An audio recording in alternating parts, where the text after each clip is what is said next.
종의 임직을 받을 때 안수를 했는데, 하나님께서 사도 바울 선생의 안수를 통해서 디모데에게 성령의 은사를 주셨습니다. 무슨 은사를 주셨다는 것은 기록하고 있지 않습니다. 그러나 특별히 복음을 증하기 위해서 중요한 은사를 주는 것입니다. 여러분, 목회자의 은사는 사도직이 있고 선지자, 교사, 목사가 있습니다. 이런 이런 직임이 있고, 그렇지 않으면 성령의 은사는 지혜의 말씀의 은사, 지식의 말씀의 은사, 영문별의 은사, 방언 은사, 방언 통역의 은사, 예언의 은사, 기적의 은사, 권능의 은사, 병 고치는 은사, 이런 은사들이 있는 것입니다. 무슨 은사가 디모데에게 임한지 모르겠지만은 바울이 디모데가 주의 종으로 임직을 받을 때 안수하여 은사가 임한 것입니다. 안수할 때 성령의 은사가 임하는 것은 참 많습니다. 혼자서 기도하지 않고 성령의 은사가 있는 사람에게 안수받으면 성령 자격받지 않아요. 우리 최자실 목사님 성령 받게 하는 은사가 있어서 금식 기도하고 부르짖을 때 가서 안수하면 성령을 받아요. 우리 최 목사님이 살아계실 때 한국과 전 세계 다니면서 상당히 지식이 많고 학식 있는 사람들을 안수해서 성령 받게 한 사람이 많아요. 그분들이 오늘날 제게 그런 간증을 많이 하는 것입니다. 그런데 나는 안수해서 성령 받은 은사가 없는 것 같아요. 아무리 안수해도 방언을 안 해요. 최 목사님은 안수만 하면 진동을 하고 방언을 말하는 그런 은사가 있는 것을 보았었습니다.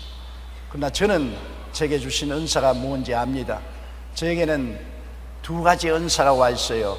하나는 예언의 은사가 와 있고, 하나는 병 고치는 은사가 와 있는데,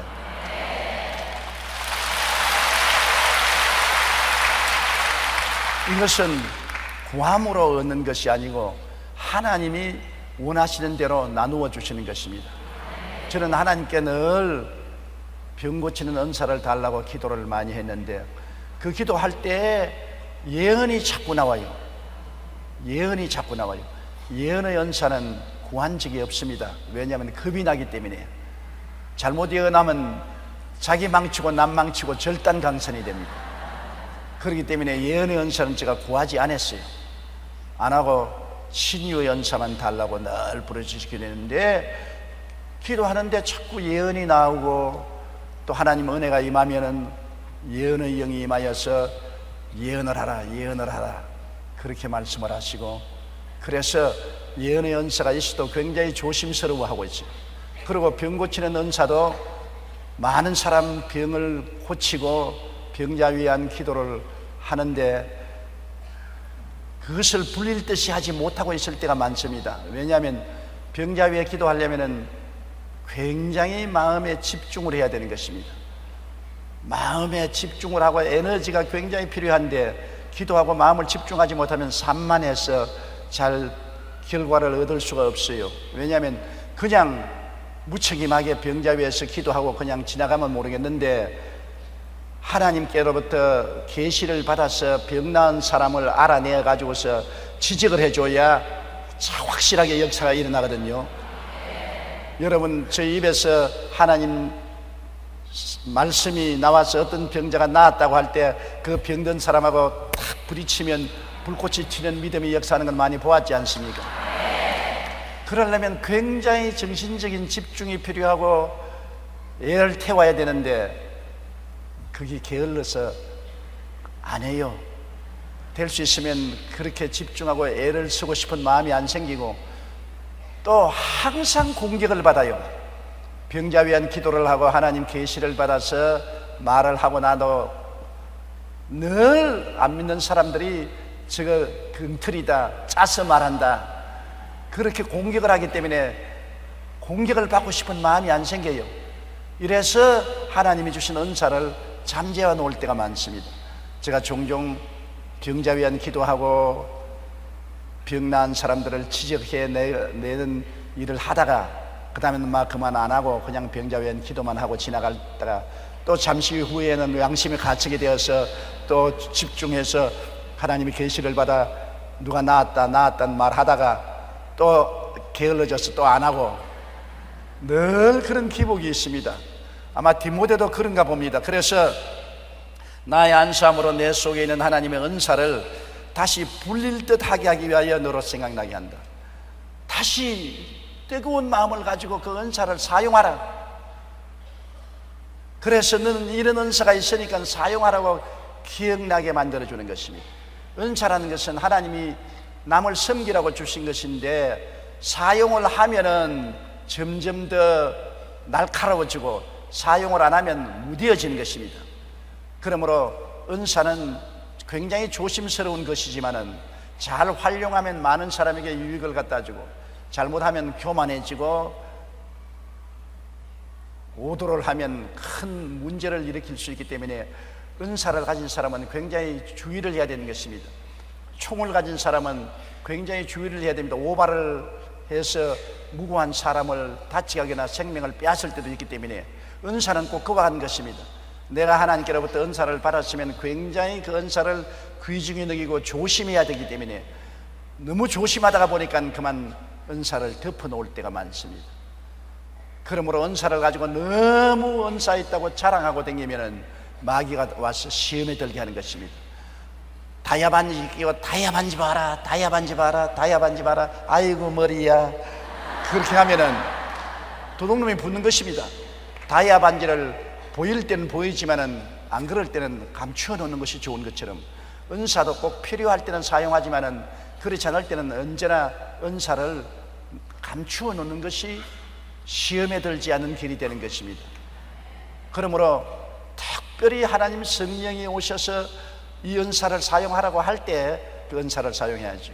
예언의 은사가 저에 임할 때도 저 개인적으로 기도할 때 예언을 많이 합니다. 그러나 대중 앞에서는 성령이 강하게 이 예언과 권면의 말을 하라고 마음속에 충격을 주실 때만 하지 억지로는 하지 않습니다. 그것은 잘못 오도될 가능성이 있기 때문인 것입니다. 요사이 최근에 와서는 병자외엔 기도를 하고 그냥 넘어가니까 하나님 성령께서 야 이놈아 더 집중하고 기도해서 병 나은 사람 계시 받아서 취직을 해야지. 취직을 안 하니까 왔다가 믿음이 달성하지 못해서 못 고침받고 나은 사람 있지 않느냐. 잔뜩 기대를 하고 왔는데 여기에서 믿음의 말씀이 주어지면 그걸 받아서 아멘으로 해서 나을 사람이 많이 있는데 못 낳고 나가는 사람이 많이 있지 않느냐. 그러므로 집중하라, 집중하라. 꼭 디모데에게 바울이 말한 것처럼 제게도 성령께서 요사이 그런 말씀을 하십니다. 불릴 듯이 하라. 내게 주신 신유의 은사를 불릴 듯이 하라. 옛날처럼 욕을 먹든지 안 먹든지 두려워하지 말고 담대하게 행하라. 이것은 내가 하는 것이기 때문에 내 시킨 대로 하라. 하나님이 그렇게 말씀하심으로 또다시 요사이는 그렇게 하려고 집중을 하고 노력을 많이 하고 있는 것입니다. 실제로요, 하나님이 우리에게 주신 것은 두려워하는 마음이 아니요 오직 능력과 사랑과 절제하는 마음이니. 디모데가 마음이 굉장히 부드러운 사람이라고 했지요. 눈물이 많은 사람.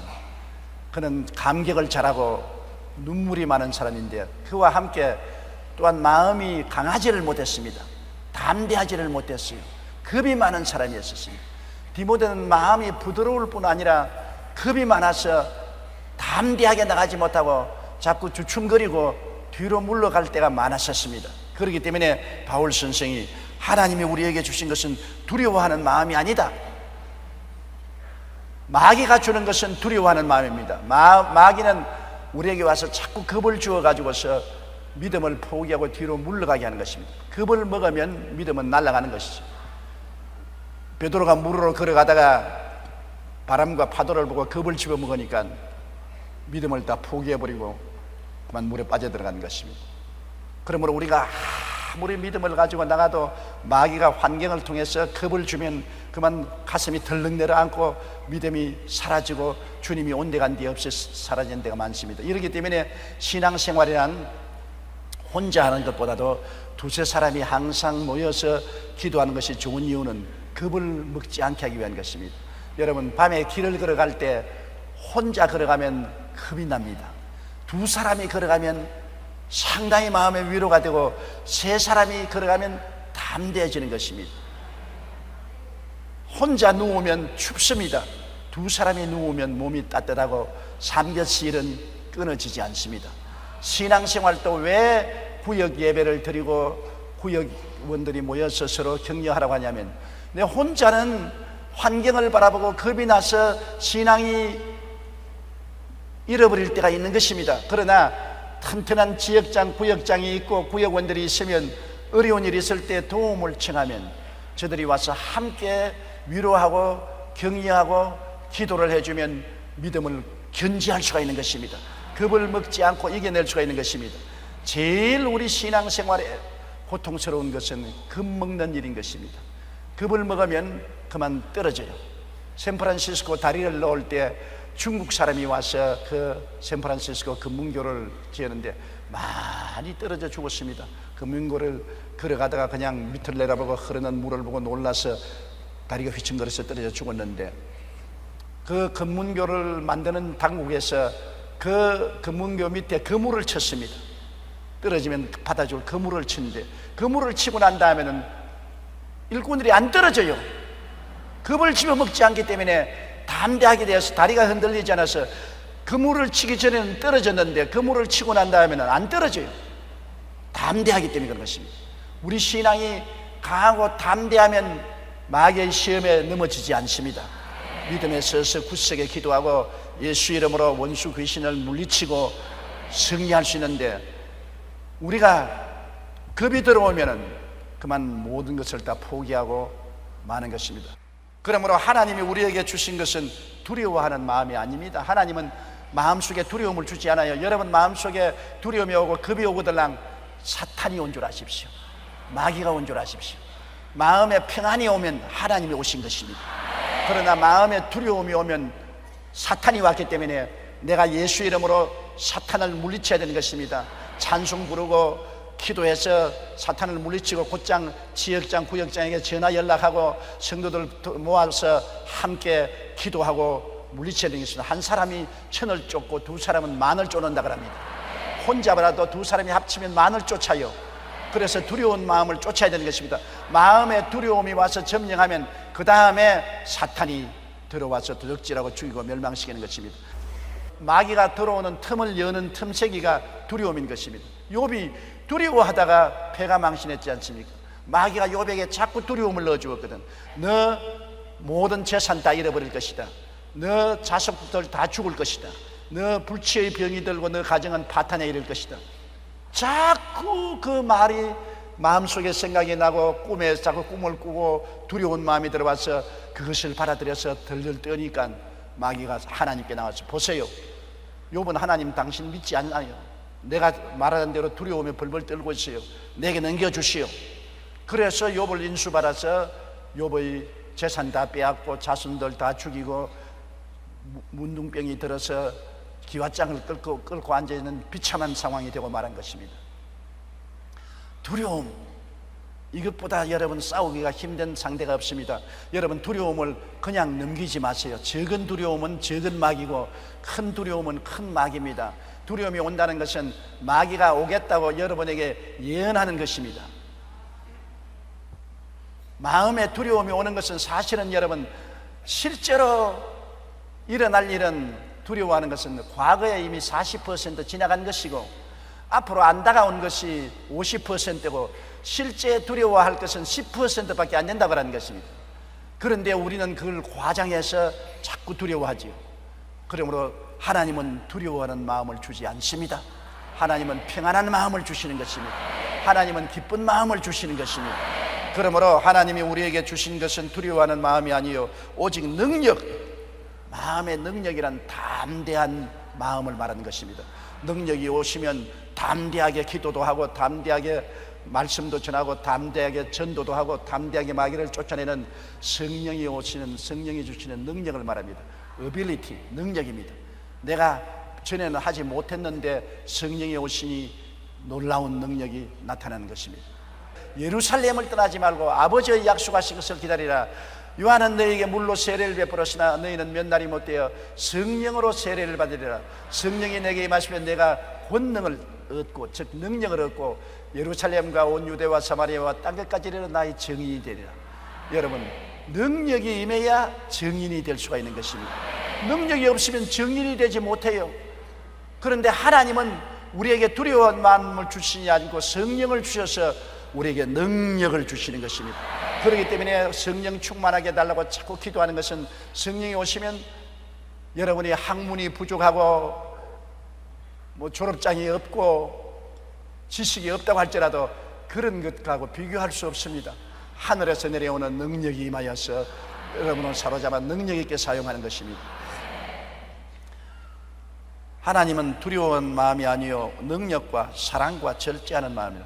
그 다음엔 사랑하는 마음은 하나님께로 오는 것입니다. 미워하는 마음은 마귀가 갖다 준 것이죠.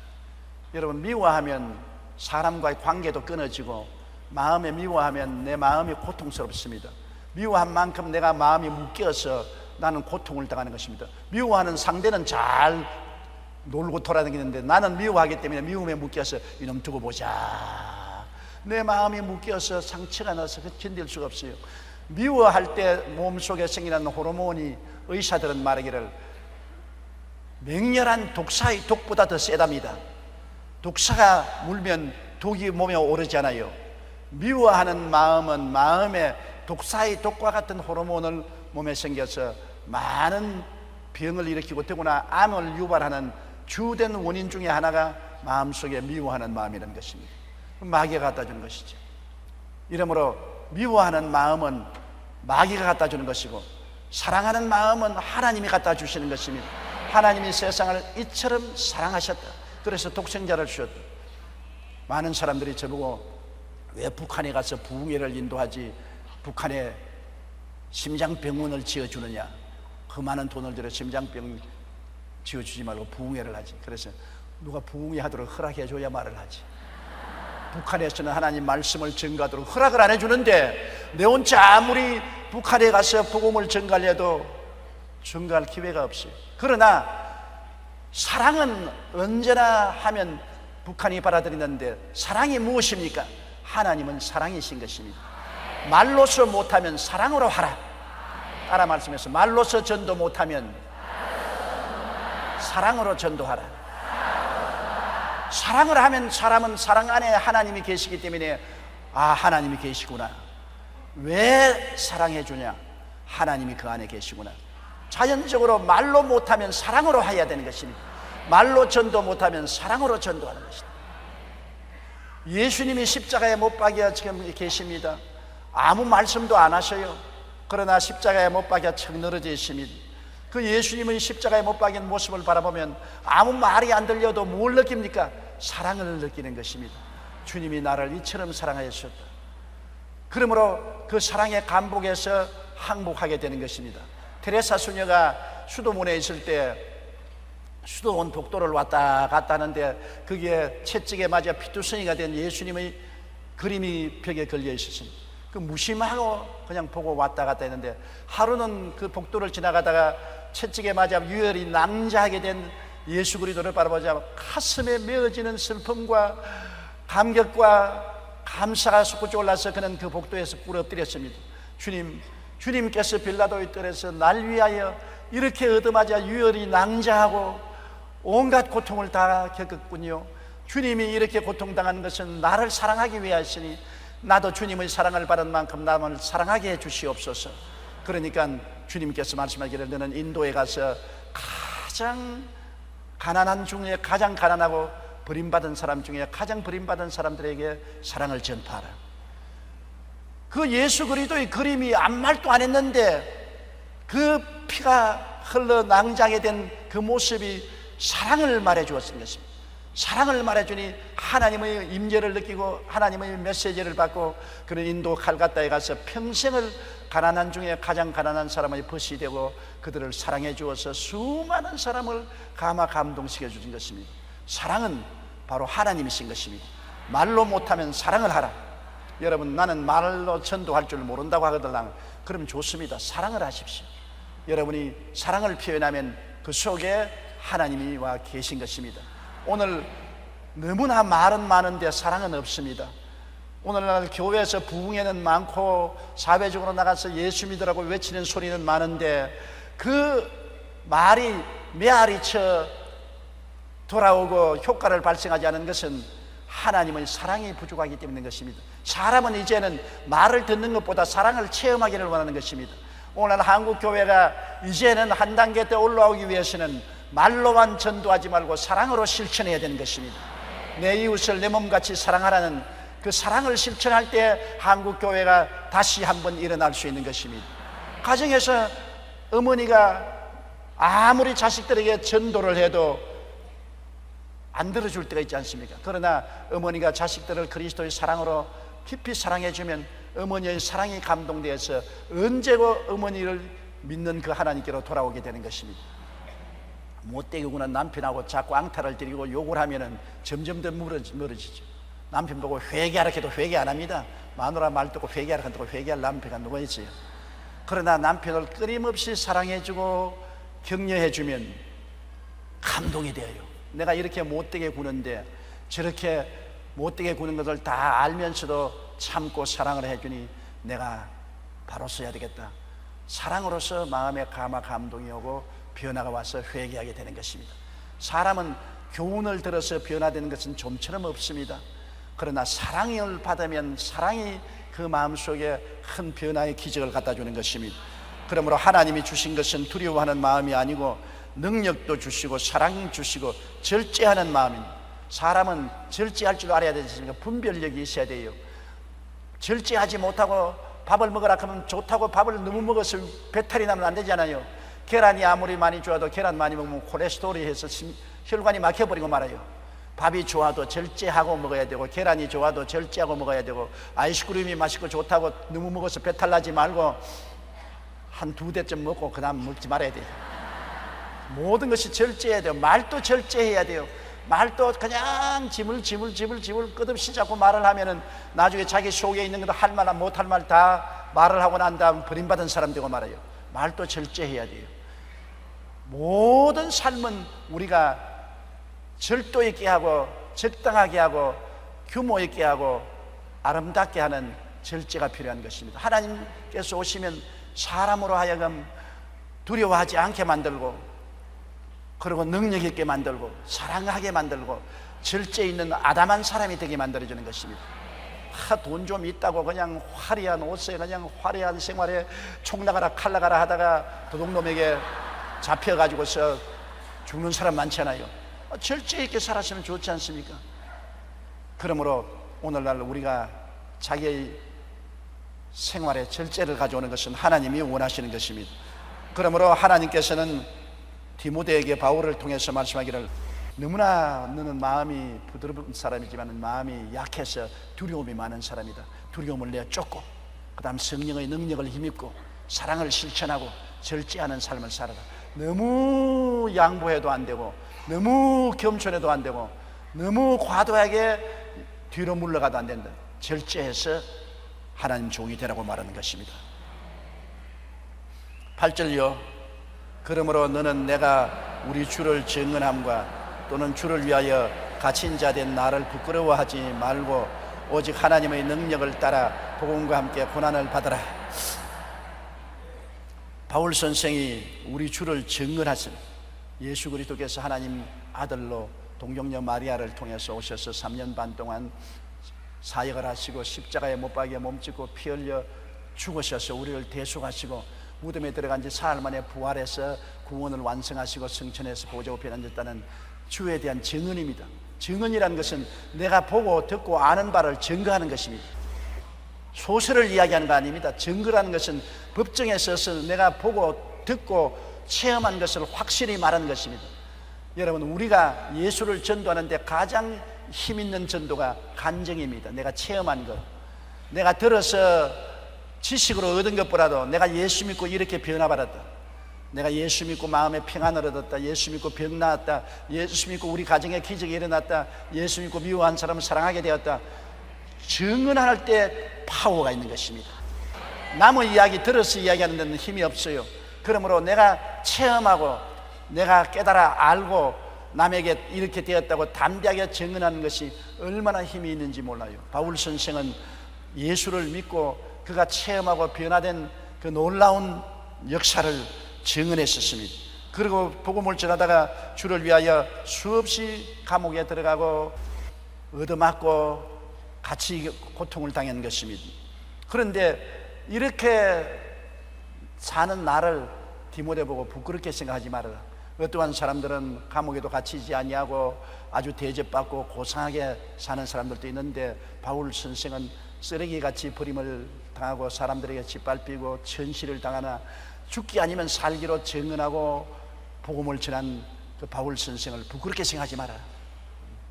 바울 선생이 하는 말이, 내가 예수 그리스도의 복음을 전가하다가 감옥에도 들어가고 헐벗고 굶주리고 멸시와 천대를 당하고 고통당하는 이 삶을 너는 부끄럽게 생각하지 말아라. 하나님의 능력을 따라 복음과 함께 고난을 받아라. 하나님의 능력을 받아서 복음을 전가할 때는 원수들이 생기고 고통이 다가온다.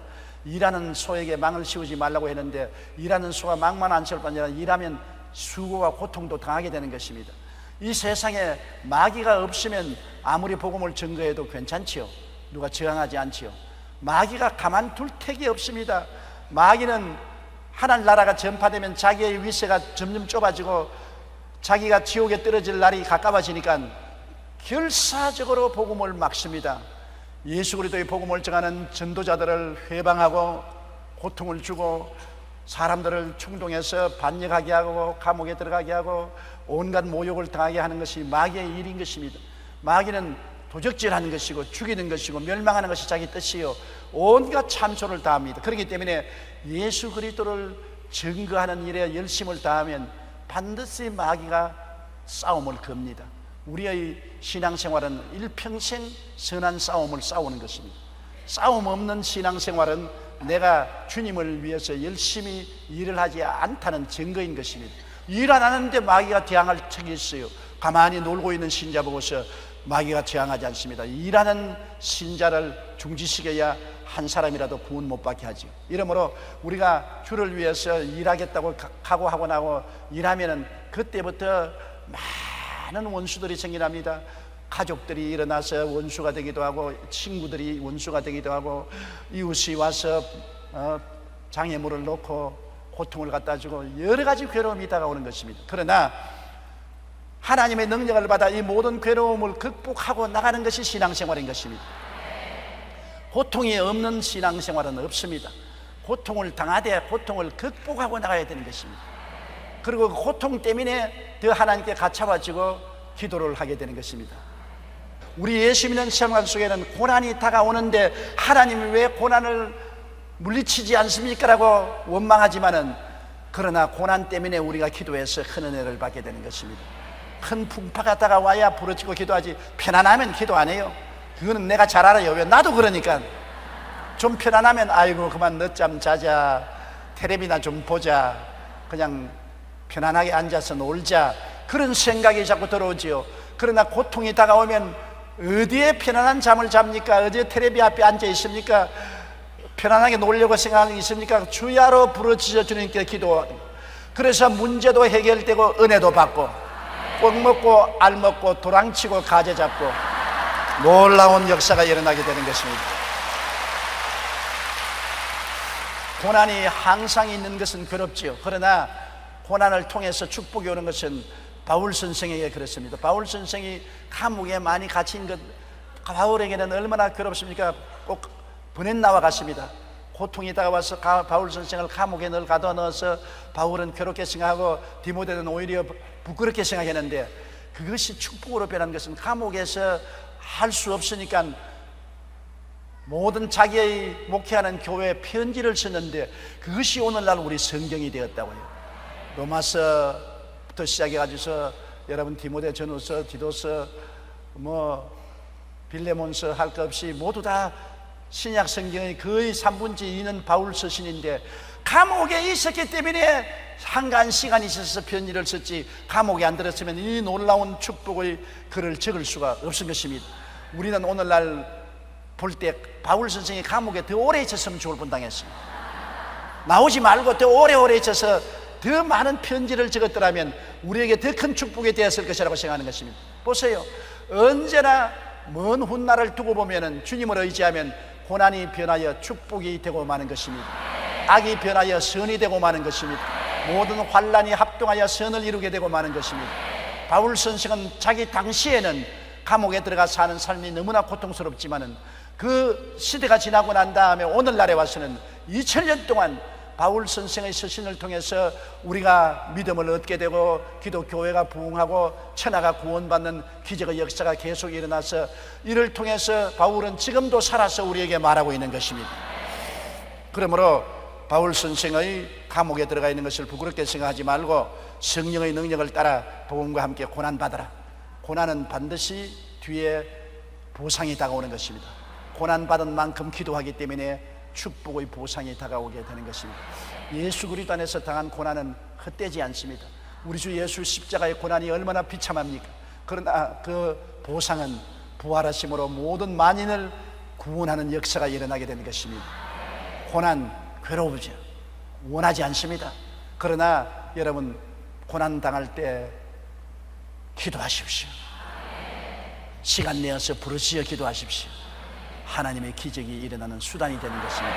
마귀는 고난 갖다 주고 난 다음 자기 죽을 일을 하는 것입니다. 고난은 축복의 불쏘시개가 되는 것입니다. 고난 당하면 우리는 다 기도하게 되죠. 너무 편안하게 되면은 기도하지 않습니다. 가장 문제는 우리 한국이 지금 잘 살게 되니까 한국 교회가 기도하기를 게을리하고 한국 성도들이 기도하기를 게을리하기 때문에 하나님의 역사가 점점 줄어지는 것입니다. 기도해야 하나님 나라가 열리고 기도해야 하나님의 역사가 일어나고 성령이 운동하는데 기도를 적게 하니까 하늘 문이 닫히고 성령의 역사가 점점 줄어지기 시작하는 이것이 큰 염려 근심거리인 것입니다. 9절요. 하나님이 우리를 구원하사 거룩하신 소명으로 부르시면 우리의 행위대로 하심이 아니요 오직 자기의 뜻과 영원 전부터 그리스도 예수 안에서 우리에게 주신 은혜대로 하심이라. 이 한 구절 속에 무궁무진한 하나님의 축복이 다 들어있습니다. 하나님이 우리를 구원하사 거룩하신 소명으로 부르심은 우리의 행위대로 하심이 아니다.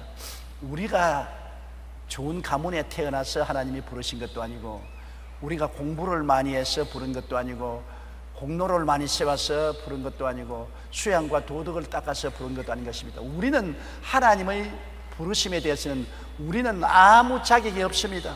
여러분 우리 예수 믿는 사람들은 모두 다 자기의 공로를 눈꼽만치라도 세우면 그로부터 박살나는 것입니다.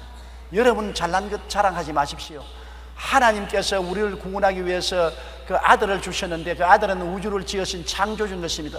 창조주 아들이 몸짓고 피 흘린 값이 얼마나 크겠습니까? 엄청난 대가인데 여러분의 행위라는 것이 몇 푼어치 가치가 됩니까? 몇 푼어치? 부모님이 여러분을 많은 희생과 고난으로 사랑해서 키워주었는데 여러분 동전 1원 가지고 가서 사랑을 갚으러 왔습니다. 동전 1원 받으십시오 하면 부모님에 대한 칭찬입니까? 모욕입니까? 예? 모욕이지요. 부모님이 그 큰 사랑을 베풀어 주었는데 동전 1전 가지고 와서 이때까지 받은 부모 사랑을 내가 대가를 지불하겠습니다 하면 얼마나 큰 모욕을 느끼겠습니까? 그냥 도저히 너무나 큰 사랑에 감격해서 그저 고맙습니다. 그저 고맙습니다. 그러면 끝나는 거예요. 그 이상 말할 것 없어요. 하나님의 사랑이 그리스도 안에서 엄청나게 넘쳐나기 때문에 아버지여 감사합니다. 그저 감사합니다. 그로서 끝장나는 거예요. 우리는 빈손 들고 와서 십자가를 끌어안는 것밖에 없습니다. 나는 아무 가치도 없고 잘난 것도 없고 한 일도 없지만은 예수 공로 의지해서 십자가를 끌어안을 때 하나님이 그저 용서해 주시고 사랑해 주시고 구원해 주시고 믿기만 하면 되는 것입니다. 믿기만 하면 돼요. 옆에 있는 분들에게 믿기만 하면 됩니다 그렇게 말씀하십니다. 이게 복음이에요. 이게 복된 소식이에요. 얼마나 좋은 소식입니까? 뭘 해야 된다면 잘못하면 자격이 없지 않아요. 해서 구원받는다면 구원받을 만큼 잘할 사람이 아무도 없기 때문에 기쁜 소식이 아니에요. 부담되는 소식이에요. 그러나 아무 한 일이 없이 그냥 와서 믿기만 하면 용서받고 구원받는다는 것은 부담되는 소식이 아니라 기쁜 소식이 되는 것입니다. 너무나 즐거운 소식입니다. 이 소식을 우리가 끊임없이 전해야 돼요. 하나님이 우리를 구원하사 거룩하신 소명으로 부르셨다. 우리를 구원하시고 세상에서 분리해서 하나님의 자녀로 소명을 부르신 것은 우리가 스스로 나온 것이 아니라 하나님이 불러주어서 나왔거든요. 하나님이 불러주어서. 조용기야 오너라. 예, 오너라고 말도 아닌데 내 여기 있어요. 나 여기 있어요. 몰라, 너는 몰라. 주님 그렇게 말합니다. 여러분 오늘 이름을 한번 말하십시오. 하나 둘 셋. 이리 오라. 그래서 여러분 왔어요. 여러분이 스스로 부르지도 않는데 주님 나왔어요. 나왔어요. 네가 누구냐? 난 몰라요. 몰라. 그렇게 되어 많은 것입니다. 나는 뭣도 모르는데 주님이 나 이름 부르면서 소명했었습니다. 이름을 부르시는 것입니다. 그래서 깜짝 놀라서 예, 어떻게 해서 부르셨습니까? 하나님이 좋아해서 불러주신 것입니다. 만세전에 하늘과 땅과 세계와 그 가운데 모든 것이 생기기 전에, 내 형체도 있기 전에 이미 주님은 우리를 아시고 보시고 우리를 좋아해서 선택해 주신 것입니다. 하나님이 우리를 좋아해서 선택했는데 조건이 없어요. 왜 날 사랑하냐? 왜 날 사랑하냐? 왜 날 부르셨나요? 무슨 조건으로 부르셨나요? 하나님 뭐라고 말씀하십니까? 내가 좋아해서 불렀다. 왜? 내가 좋아하는데 왜 잔소리가 많아? 하나님은 날 좋아하신다. 따라 말씀, 하나님은 날 좋아하신다. 할렐루야. 그러니 내가 담대하게 나가지요. 나를 좋아해 주는 하나님께 나가는데 내가 쭈삣쭈삣 할 필요가 있어요? 내가 두려워할 것 없습니다. 담대하게 그 품에 뛰어안길 수가 있는 것입니다. 하나님이 우리를 구원하사 거룩한 소명으로 부르시면 우리의 행위대로 하심이 아니요, 오직 자기의 뜻과 하나님이 우리를 구원하시기 원하신 뜻과 영원 전부터 그리스도 예수 안에서 우리에게 주신 은혜대로 하심이라. 은혜대로. 은혜는 공짜입니다. 영원 전에 하나님이 원하셔서 우리를 좋아서 공짜로 예수 그리스도 안에서 하나님의 자녀가 되도록 예정하시고 때가 오매 부르셔서 오늘 여의도 순복음교회에 앉아 계신 것입니다. 와, 여러분의 팔자가 늘어졌어요. 이런 축복이 세상에 어디 있습니까? 이 세상에 어떤 지위나 명예나 부귀나 영화나 권세에 비교할 수가 없는 하나님의 부르심을 받았고 하나님의 은혜로 구원을 받았으니 우리가 목숨을 다 바쳐 하나님을 사랑하고 하나님을 순종하고 헌신해도 시원치 않을 것입니다. 갚을 수 없어요. 하나님의 은혜는 갚을 수가 없어요. 우리는 세세무궁토록 하나님께 영원히 빚진 자가 되는 것입니다. 이 세상의 영원 구원이 빚지고 천국의 영원한 생명이 빚져서 그저 하나님을 세세토록 섬기고 영광 돌리고 감사할 것밖에 아무 말이 없습니다. 조건이 없어요. 신앙이 오래되고 하나님의 은혜를 깨달은 사람일수록 말수가 적어집니다. 신앙이 여리고 아직까지도 은혜를 잘 못하는 사람이 자꾸 내가 하지, 은혜를 받은 사람은 내가 없어지고 입 딱 다물어 버려요. 그저 감사합니다. 그저 감사합니다. 살아도 감사하고 죽어도 감사하고 먹어도 감사하고 못 먹어도 감사하고 그저 감사합니다. 은혜에 감격할 수밖에 없는 것입니다. 10절요. 이제는 우리 구주 예수 그리스도 예수의 나타나심으로 말미암아 나타나셨으니 그는 사망을 패하시고 복음으로써 생명과 썩지 아니할 것을 드러내신지라. 이제는 꿈이 아닙니다. 구약 시대는 언제나 장차 메시아가 올 것이라고 늘 예언을 했으니까 미래 사건입니다. 그래서 장차 메시아가 오시면은 구원을 받을 수 있다고 기대를 했습니다. 그래서 구약 성경에는 메시아가 올 것을 예언했지 않습니까? 이사야서 7장 14절에는 보라 처녀가 잉태하여 아들을 낳을 것이요 그 이름은 임마누엘이라 하랬고, 이사야 53장은 저가 찔리면 우리 허물이 남이요 저가 상하면 우리 죄악을 남이라. 저가 징계를 받음으로 우리가 평화를 누리고 저가 채찍에 맞으면 우리가 나음을 입었도다. 우리는 다 양같이 그릇 행하여 각기 자기를 갚거늘 야훼께서는 우리 무리의 죄악을 저에게 담당하시겠다. 아직 늙어도 아직 써먹을 만해요.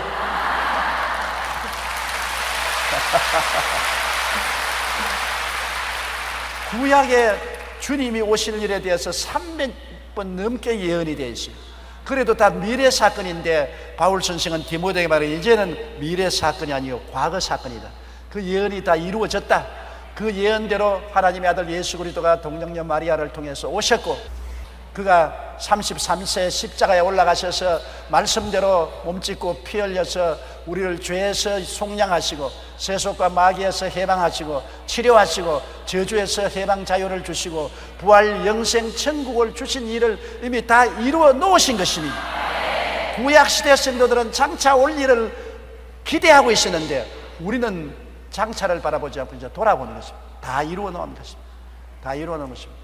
다 이루어 놓은 것을 이제는 우리는 보고 듣고 알고 깨닫고 믿음으로 은혜를 누리고 그 은혜를 가지고 이제 장차 우리가 있을 영원한 집을 향해서 우리가 걸어가고 있는 것입니다. 이제는 우리 구주 그리스도 예수의 나타났으므로 이미 나타났지 않습니까? 그는 사망을 패하시고 죽음을 패했었습니다. 죽음이란 것은 첫째 죽음은 영적 죽음인데 죄를 지어서 하나님과 우리 사이에 멀어진 것이 첫째 죽음인 것입니다. 영적으로 죽었는데 예수 그리스도의 부활하심으로 말미암아 보혈의 능력으로 하나님과 우리 사이에 막힌 담이 싹 흐려지고 성령이 오셔서 영적으로 살아나버리고 마는 것입니다. 영생을 얻었습니다. 영생은 하나님의 생명인 것입니다. 그러므로 예수 그리스도의 나타나심으로 영적으로 살고 이제는 육체적으로도 부활할 것이므로 육체적으로 사는 기적도 일어나게 될 것인 것입니다. 그러므로 영적인 사망, 하나님과 우리의 분리하는 사망을 피하시고 복음으로서 생명과 썩지 아니할 것을 드러내신지라. 예수 그리스도의 복음을 통해서 생명, 영적으로 살고 육적으로 부활해서 영광스럽게 되는 것과 썩지 아니함, 이제 우리는 썩지 않고 주와 함께 영원히 부활의 생명을 가지고 사는 것이 나타난 것입니다. 예수 그리스도로 말미암아 하나님은 우리 아버지가 되시고 우리는 하나님의 자녀가 되시고 하나님의 성령이 우리 속에 와 계셔서 아버지와 우리 사이에 막힌 담이 무너져서 사망이 철폐되고 그리스도의 복음을 통해서 생명의 역사가 나타나는 것입니다. 영혼이 잘됨같이 범사에 잘되며 강건하고 생명을 얻되 넘치게 하는 생명의 역사가 나타나고 영원 복락의 역사가 이루어진 것입니다. 예수 그리스도가 없었으면 이 땅에 사는 것이 엉망이거든요. 태어나서 고생하고 살다가 죽어서 지옥으로 떨어질 것이니 얼마나 고통스러운 것입니까? 손톱 밑에 가시 하나 들어도 밤새도록 아파서 잠을 못 자는데 지옥불에 떨어져서 얼마나 고통스러운 영원한 삶을 지내야 되는데 괴롭기 말로 다 할 수 없죠. 그런데 예수님이 오셔서 우리 대신해서 모든 고통을 감내하시고 빚을 갚아주시고 우리를 해방시켜 주심으로 예수 안에서 우리는 영혼이 잘되고 범사가 잘되고 강건하고 생명을 얻되 넘치게 얻고 태간 족속이요 왕같은 제상이 되고 우리가 하늘나라가 되고 하나님의 소유된 백성이 되도록 만들어 주셨으니 예수밖에 자랑할 것이 어디 있습니까? 주 예수님은 너무나 감사하고 감사한 일인 것입니다. 11절요, 내가 이 복음을 위하여 선포자와 사도와 교사로 세우심을 입었노라. 하나님께서 바울 선생을 이 복음을 위하여 선포자, 이 복음을 만인에게 전도하는 자입니다. 믿음은 들음에서 나며 들음은 그리스도의 말씀으로 말한다고 자꾸 선포해야 돼요.